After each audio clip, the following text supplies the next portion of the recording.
Bonjour mes chers frères et sœurs en Christ. Je veux juste vous encourager dans ce temps de jeûne et prière à continuer à persévérer tous les vendredis de la semaine à partir de 5 heures jusqu'au soir. Dans ce programme que nous avons mis en place depuis des années, on doit continuer dans la persévérance. Je répète encore, tous les vendredis, ça fait partie du programme de l'Église qu'on s'est fixé. Car ce qui va nous aider à atteindre nos objectifs, c'est vraiment la prière. Sans le jeûne et la prière, nous pouvons rien faire, frères et sœurs. J'essaye pas d'éliminer la foi en Jésus-Christ parce que c'est la base. Mais que Dieu puisse nous aider à jeûner en ce jour, d'être fidèles, intègres dans le jeûne et la prière pour notre Église de Gisors. Par amour en Jésus-Christ, on doit persévérer.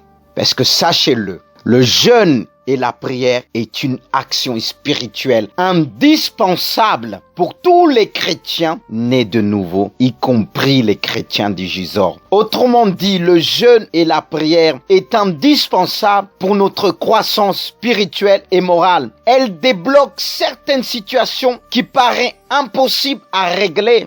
C'est ce que la Bible nous présente. C'est ce que la Bible nous montre. La Bible nous montre des tas d'expériences. Et l'une que j'ai remarquée, et que vous avez déjà remarqué, cette expérience des disciples avec leur maître, lorsqu'ils ont lutté dans la prière pour guérir, pour délivrer, ils n'ont pas pu le faire, mais ils se sont approchés de Jésus-Christ. Et encore heureux, ils ont réalisé qu'ils étaient incapables d'agir face à certaines situations. Mais ils se sont tournés vers Jésus-Christ. Ils se sont tournés vers le Maître pour trouver la solution. C'est ce que nous allons voir dans Matthieu 17 à partir du verset 19.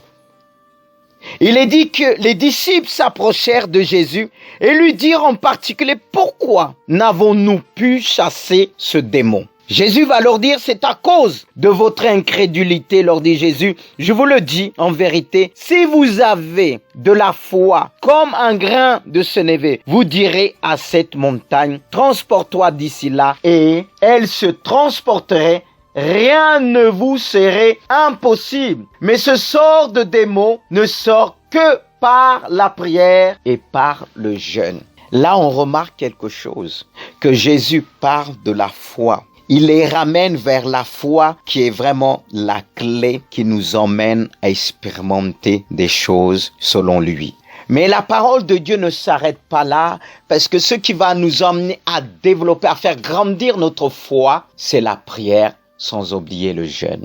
Et à travers ce passage, on remarque que certaines situations ne peuvent que se débloquer à travers le jeûne et la prière. C'est pourquoi Jésus va dire ce genre de démon, pas que dans le jeûne et la prière. Certaines situations dans notre vie, on remarque à travers ce passage, ne peut que se régler totalement et parfaitement par le jeûne et la prière. C'est ce qui bloque aujourd'hui au sein de l'Église, car il y a ceux qui ont du mal à jeûner. Mais tout chrétien né de nouveau est appelé à jeûner et prier. Pas simplement à prier, mais à jeûner. Et la foi en Jésus-Christ peut que nous pousser à aimer le jeûne et la prière. C'est pourquoi je vous invite à aimer cette action qui peut que faire grandir notre foi en Jésus-Christ, qui nous permettra d'avoir la foi, de ne pas regarder selon la vue, mais de regarder selon les yeux de la foi. Car il y a des situations que le Saint-Esprit peut nous emmener. Et si nous regardons les choses selon la vue humaine, nous risquons de s'arrêter. Parce que imagine que tu pries pour quelqu'un, comme cet enfant, que les apôtres, les disciples ont essayé de prier, que l'enfant essaie de se débattre. Plus tu pries, l'enfant essaie de se débattre. Qu'est-ce que tu vas te dire? Tu vas te dire c'est impossible. Mais si tu regardes à Jésus, parce qu'il est dit, tout est possible à celui qui croit. Comme il dit, rien ne vous serait impossible. Si tu as foi en Jésus-Christ, tout deviendra possible à toi. Mais si chaque fois que tu pries, tu regardes à la grandeur de la situation, tu regardes l'ampleur, tu regardes les événements, plus tu pries, plus la chose se débloque. Je me rappelle, il y a quelques années de cela. J'étais parti en Grèce. Mon neveu avait quelques problèmes. Et lorsque je suis parti prier pour lui, parce que toute la journée, il pleurait.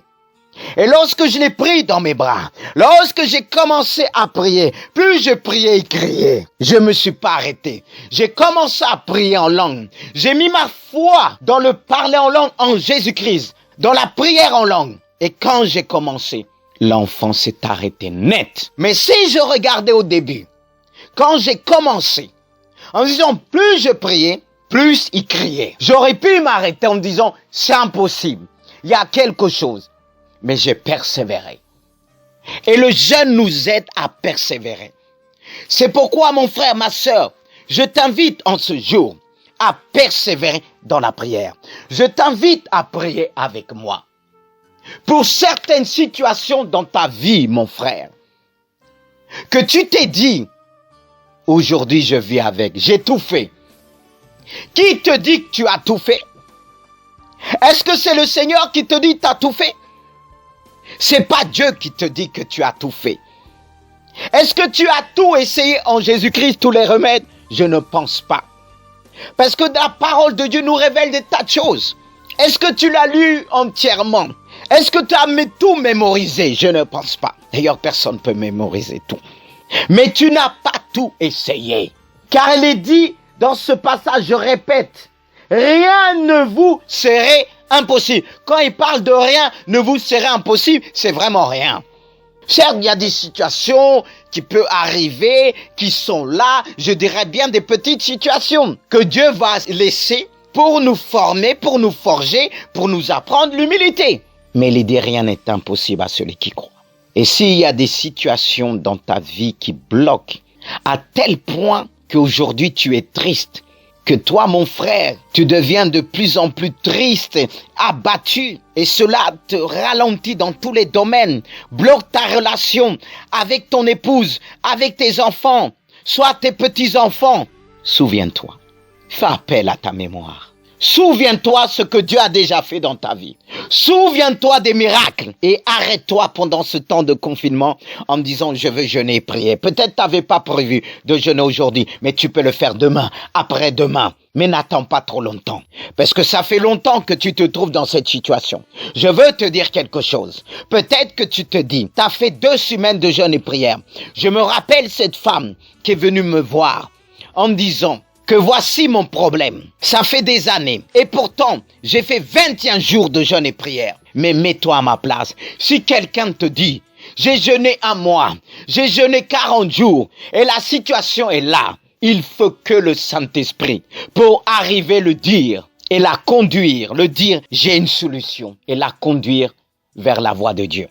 Je l'ai écouté attentivement. Je lui ai dit, écoute-moi bien. Tu as fait 21 jours de jeûne et prière, mais moi je t'en propose 2.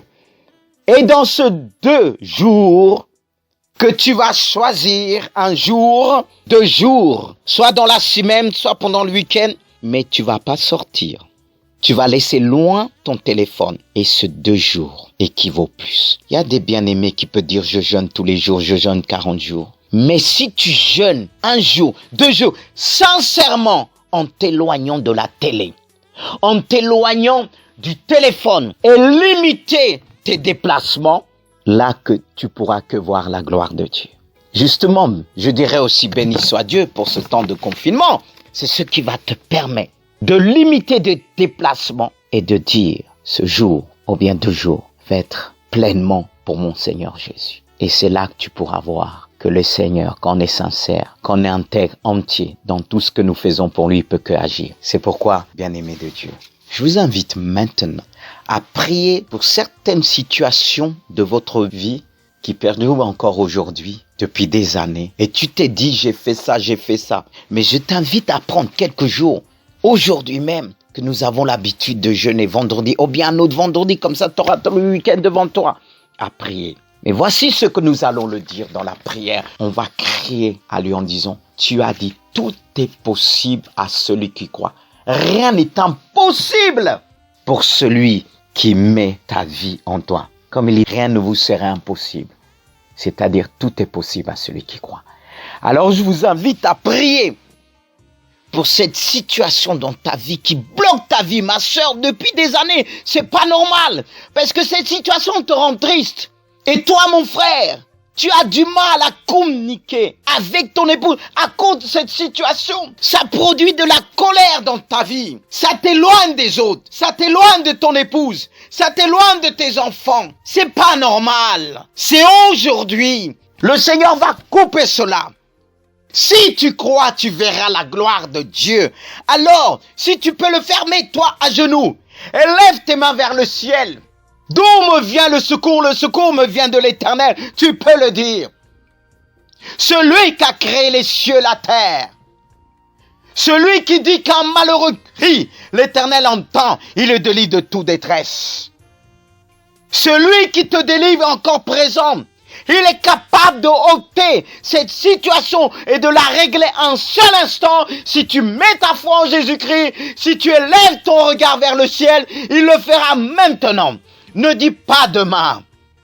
Demain ne t'appartient pas, c'est aujourd'hui. Alors si tu crois que c'est aujourd'hui, je t'invite maintenant à prier avec moi. Par la foi en Jésus-Christ. Notre Père, nous venons à toi. À travers ton Fils Jésus, par ton Fils Jésus, que tu nous as donné, le moyen du salut se trouve en Jésus-Christ. La délivrance se trouve en toi, Jésus. La libération, le pardon, la guérison et la restauration se trouvent en toi, Jésus. Tout est en toi, Jésus. C'est toi qui as repris tes disciples parce que tu voulais communiquer avec eux. Tu voulais leur donner cette autorité. Et nous te prions maintenant, à cause de ton nom, à cause de ta parole, à cause de ce que tu dis dans ta parole, que cette situation qui bloquait depuis des années dans la vie de ma sœur, dans la vie de mon frère, dans la vie de celui qui m'écoute maintenant, que ce problème soit ôté à cause de ton autorité. Cette parole est encore valable pour nous tous. Cette parole a traversé des siècles, Jésus-Christ, jusqu'à nous, jusqu'à moi. Et c'est cette parole qui me permet de prier avec foi. C'est cette parole qui m'apprend à prier. C'est cette parole qui nous apprend à jeûner. Avec ma sœur et avec mon frère, avec celui qui m'écoute, je crois, Seigneur, ce problème qui était là depuis des années, qui bloquait. Oh non, c'est maintenant, c'est aujourd'hui. Je sais que tu le fais à cause de ta parole. Ce n'est pas à cause de ma voix, c'est à cause de toi, Jésus. Tu as dit rien d'impossible à celui qui croit. Tout est possible à celui qui croit. Tu nous as dit, aucune montagne pourra résister devant nous. Nous avons reçu l'autorité et je te prie avec autorité. Je te prie avec onction parce que tu pouvais dire, l'Esprit du Seigneur est sur moi. Et je veux le dire, Seigneur, parce que tu habites en moi. Ton Esprit est sur moi. Parce que tu m'as oint de ton onction. Tu m'as oint de ton autorité pour apporter la bonne nouvelle aux pauvres et pour guérir ceux qui ont le cœur brisé. Tu vois tous ceux et celles qui ont le cœur brisé à cause des situations difficiles. Je proclame la libération pour ceux qui sont opprimés. Je proclame la délivrance aux captives. Parce que ta parole délivre. La prière délivre. La prière du juste délivre. Et c'est aujourd'hui la libération de celui qui m'écoute avec foi. De celui qui entend cette parole. Parce que je sais que cette parole perce son cœur. Parce que ta parole nous révèle les mystères de Dieu.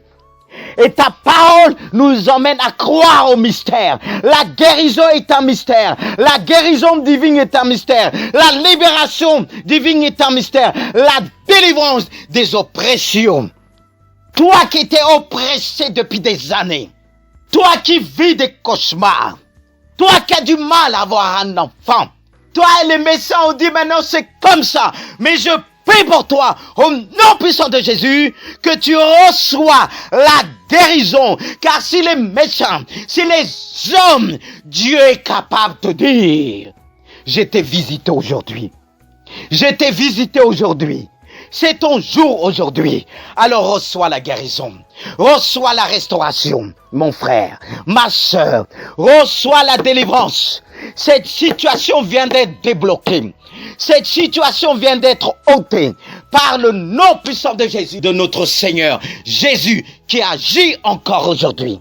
C'est ton jour, mon frère. Tu pourras en témoigner. C'est ton jour, ma sœur. C'est ton jour, mon bien-aimé.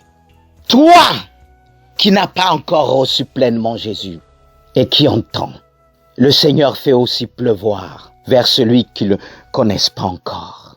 Même si tu ne connais pas Jésus pleinement, la prière que nous avons faite, elle est aussi pour toi. Elle est aussi pour toi. Elle est ici pour toi. Alors reçois-la par le nom puissant de Jésus. Reçois cette parole. Elle est aussi pour toi. Ne la rejette pas. Ne la rejette pas. Elle est aussi pour toi. Reçois-la pleinement. Reçois-la. Alors remercie le Seigneur. Oui, Dieu, je te remercie pour ce que tu viens de faire. Merci pour ta parole. Merci pour ton amour. Merci pour ta sainteté. Merci pour tes guérisons que tu as opérées dans la vie de ma sœur, de mon frère. Ce que tu viens d'ôter. Maintenant, je le crois. Je te remercie, Père. Alors sois béni, Jésus-Christ. Et je veux aussi bénir mon frère, ma sœur, mon ami qui a entendu. Que Dieu te bénisse. Que Dieu te bénisse pour ce qu'il vient de faire et pour ton écoute. Amen.